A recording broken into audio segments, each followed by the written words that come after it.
What is going on, guys? It's Chris here from Spartanjesters, and welcome to this week's PvP talk. Now, this show is kind of a bi-weekly or weekly. It'll come out once a week or maybe twice a week, depending on the amount of questions we get. So we did get loads of questions on our Twitter, and we got some on YouTube as well, and that's what we're going to answer, is one of the questions on YouTube.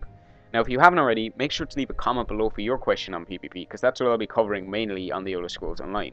I'm a huge PvP fan, and you'll be seeing some Alliance versus Alliance with you guys, the viewers, as well as structured PvP when it is later to come in the Elder Scrolls Online. So, this week's question is from the Sterno, and he basically wants to know, will he get rewarded the same amount of points in structured PvP? And, can he participate in Alliance versus Alliance with just 5, 10, 15 people, or does he have to have a set number of people in the group? My answer to those two questions are yes and no and yes. Basically, let's answer the number of players in Alliance versus Alliance. You can be in as little, or you can go in as a lone wolf in Alliance versus Alliance, or you can go in a group of 1,000 and completely annihilate the opposing faction. There is no limit to the possibilities that you could have in each group. You could have 1 to 2 people take over an entire keep, or it could maybe take 10 to 15 people to take it over. It all depends on the playstyle of the player, it all depends on the situation of the game, and it all depends on whether or not you're awesome. Which is probably true. Also, structured PvP, you might be rewarded a little bit differently for that.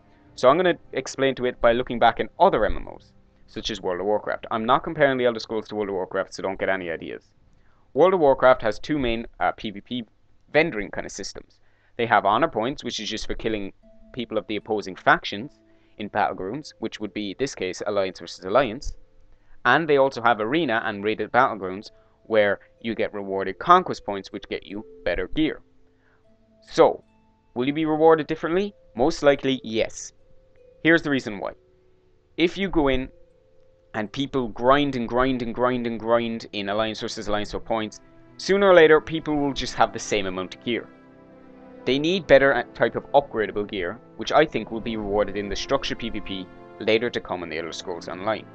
Now, we don't know what the structured PvP will be, or will it even be out pretty soon when the launch happens? We're not too sure. So, you will be rewarded differently, most likely, in structured PvP.